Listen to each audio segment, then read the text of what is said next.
Carta do Apóstolo Paulo aos Filipenses. Capítulo 1.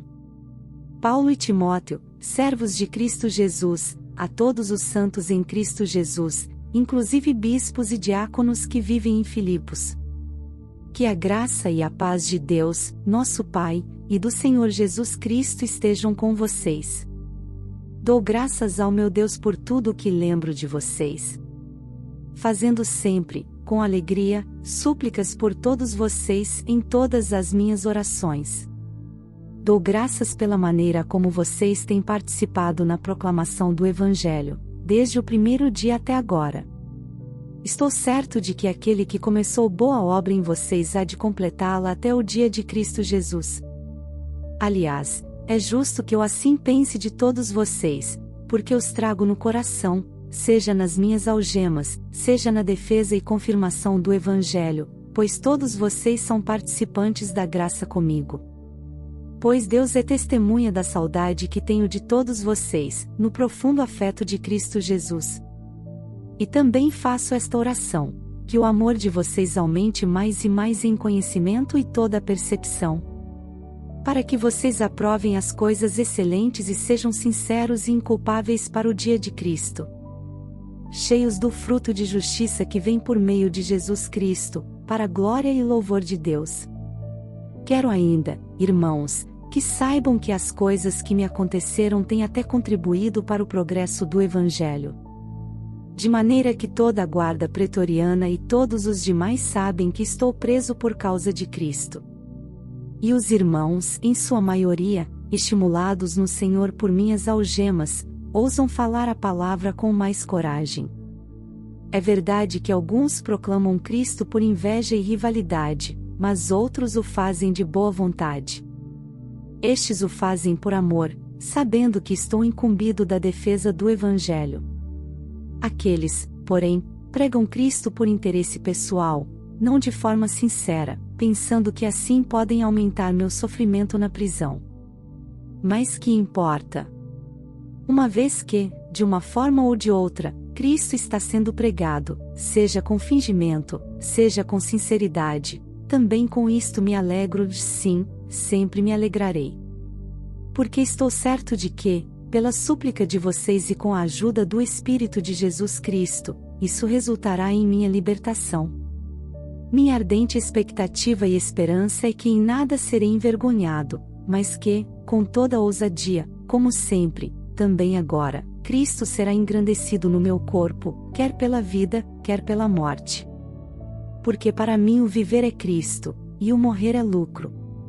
Entretanto, se eu continuar vivendo, poderei ainda fazer algum trabalho frutífero.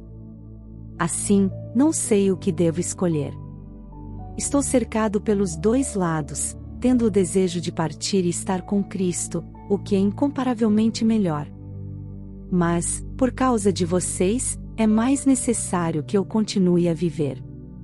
E, convencido disto, estou certo de que ficarei e permanecerei com todos vocês, para que progridam e tenham alegria na fé. Desse modo, vocês terão mais motivo para se gloriarem em Cristo Jesus por minha causa, pela minha presença, de novo, no meio de vocês.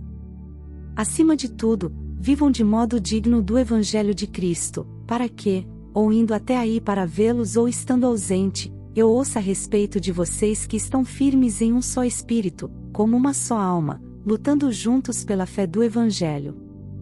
E que em nada se sentem intimidados pelos adversários.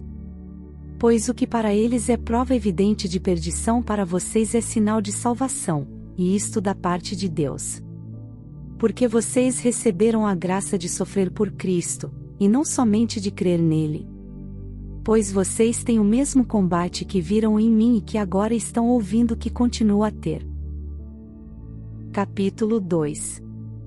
Portanto, se existe alguma exortação em Cristo, alguma consolação de amor, alguma comunhão do Espírito, se há profundo afeto e sentimento de compaixão, então completem a minha alegria, tendo o mesmo modo de pensar, tendo o mesmo amor e sendo unidos de alma e mente. Não façam nada por interesse pessoal ou vaidade, mas por humildade, cada um considerando os outros superiores a si mesmo. não tendo em vista somente os seus próprios interesses, mas também os dos outros. Tenham entre vocês o mesmo modo de pensar de Cristo Jesus, que, mesmo existindo na forma de Deus, não considerou ser igual a Deus algo que deveria ser retido a qualquer custo. Pelo contrário, ele se esvaziou, assumindo a forma de servo, tornando-se semelhante aos seres humanos. E, reconhecido em figura humana, ele se humilhou, tornando-se obediente até a morte, e morte de cruz.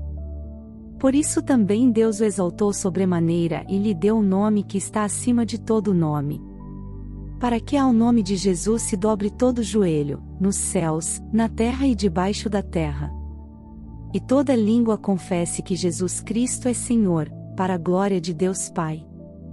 Assim, meus amados, como vocês sempre obedeceram, não só na minha presença, porém, muito mais agora, na minha ausência, desenvolvam a sua salvação com temor e tremor. Porque Deus é quem efetua em vocês tanto o querer como o realizar, segundo a sua boa vontade. Façam tudo sem murmurações nem discussões, para que sejam irrepreensíveis e puros, filhos de Deus inculpáveis no meio de uma geração pervertida e corrupta, na qual vocês brilham como luzeiros no mundo, preservando a palavra da vida. Assim, no dia de Cristo, poderei me gloriar de que não corri em vão, nem me esforcei inutilmente. Entretanto, mesmo que eu seja oferecido como libação sobre o sacrifício e serviço da fé que vocês têm, fico contente e me alegro com todos vocês. Assim, também vocês, pela mesma razão, fiquem contentes e se alegrem comigo. Espero no Senhor Jesus enviar-lhes Timóteo o mais breve possível, a fim de que eu me sinta animado também ao receber notícias de vocês. Porque não tenho ninguém com esse mesmo sentimento e que se preocupe tão sinceramente por vocês. Todos os outros buscam os seus próprios interesses e não os de Jesus Cristo. Quanto a Timóteo, vocês conhecem o seu caráter provado, pois serviu ao Evangelho, junto comigo, como um filho trabalha ao lado do pai. Portanto, este é quem espero enviar, tão logo eu saiba como vai ficar a minha situação. Mas confio no Senhor que também eu mesmo em breve irei até aí. No entanto, julguei necessário enviar-lhes Epafrodito, meu irmão, cooperador e companheiro de lutas, e, da parte de vocês, mensageiro e auxiliar nas minhas necessidades. Ele tinha muita saudade de todos vocês e estava angustiado porque vocês ficaram sabendo que ele adoeceu. De fato, adoeceu e estava à beira da morte. Mas Deus se compadeceu dele, e não somente dele, mas também de mim, para que eu não tivesse tristeza sobre tristeza. Por isso, tanto mais me apresso em mandá-lo, para que, vendo-o novamente, vocês fiquem alegres e eu tenha menos tristeza. Recebam-no, pois, no Senhor, com toda a alegria, e honrem sempre os que são como ele.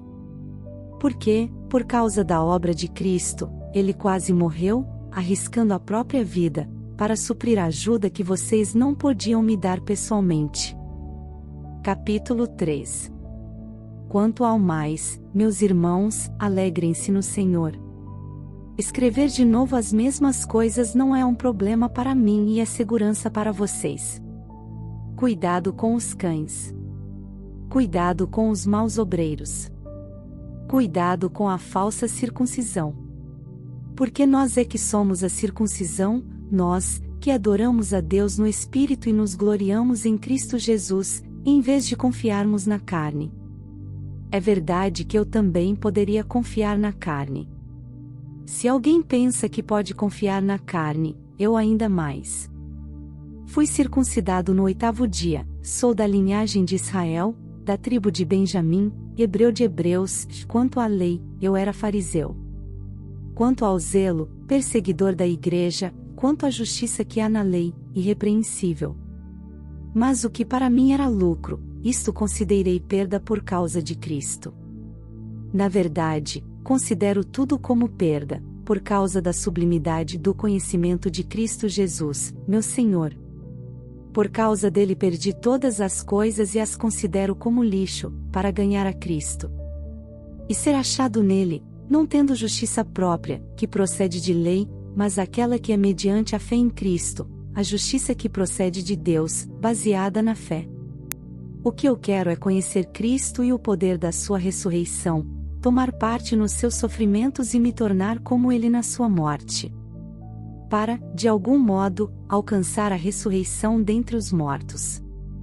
Não que eu já tenha recebido isso ou já tenha obtido a perfeição, mas prossigo para conquistar aquilo para o que também fui conquistado por Cristo Jesus.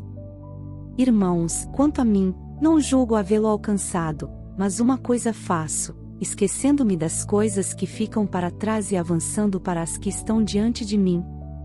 Prossigo para o alvo, para o prêmio da soberana vocação de Deus em Cristo Jesus. Todos, pois, que somos maduros, tenhamos este modo de pensar, e, se em alguma coisa vocês pensam de modo diferente, também isto Deus revelará para vocês. Seja como for, andemos de acordo com o que já alcançamos. Irmãos, sejam meus imitadores e observem os que vivem segundo o exemplo que temos dado a vocês.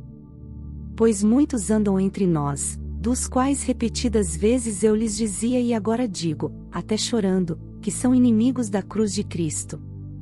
O destino deles é a perdição, o Deus deles é o ventre, e a glória deles está naquilo de que deviam se envergonhar, visto que só pensam nas coisas terrenas. Pois a nossa pátria está nos céus, de onde também aguardamos o Salvador, o Senhor Jesus Cristo. O qual transformará o nosso corpo de humilhação, para ser igual ao corpo da sua glória, segundo a eficácia do poder que ele tem de até subordinar a si todas as coisas. Capítulo 4.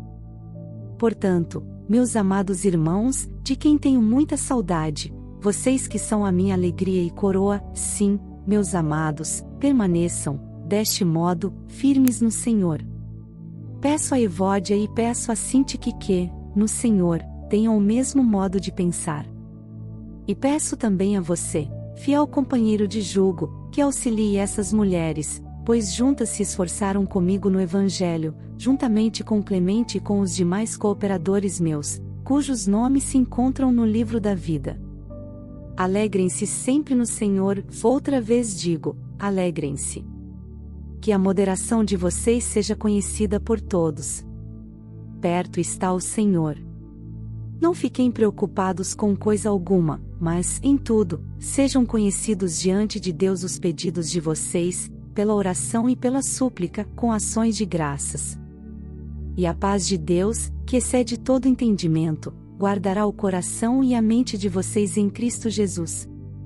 Finalmente, irmãos, tudo o que é verdadeiro, tudo o que é respeitável, tudo o que é justo, tudo o que é puro, tudo o que é amável, tudo o que é de boa fama, se alguma virtude há e se algum louvor existe, seja isso que ocupe o pensamento de vocês. O que também aprenderam, receberam e ouviram de mim, e o que viram em mim, isso ponham em prática, e o Deus da paz estará com vocês. Fiquei muito alegre no Senhor porque, agora, uma vez mais, renasceu o cuidado que vocês têm por mim. Na verdade, vocês já tinham esse cuidado antes, só que lhes faltava oportunidade. Digo isto, não porque esteja necessitado, porque aprendi a viver contente em toda e qualquer situação.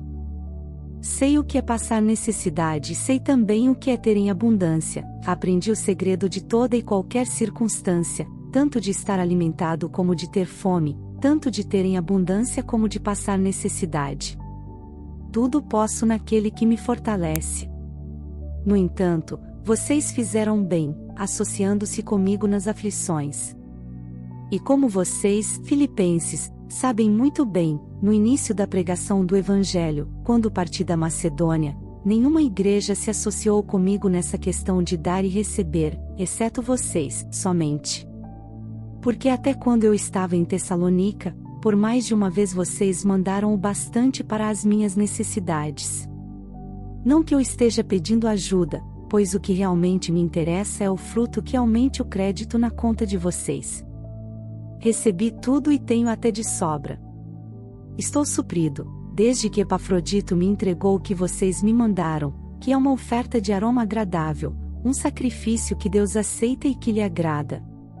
E o meu Deus, segundo a sua riqueza em glória, há de suprir, em Cristo Jesus, tudo aquilo de que vocês precisam. A nosso Deus e Pai seja glória para todos sempre. Amém. Saúdem cada um dos santos em Cristo Jesus. Os irmãos que estão comigo mandam saudações. Todos os santos mandam saudações, especialmente os da casa de César. A graça do Senhor Jesus Cristo esteja com o espírito de vocês.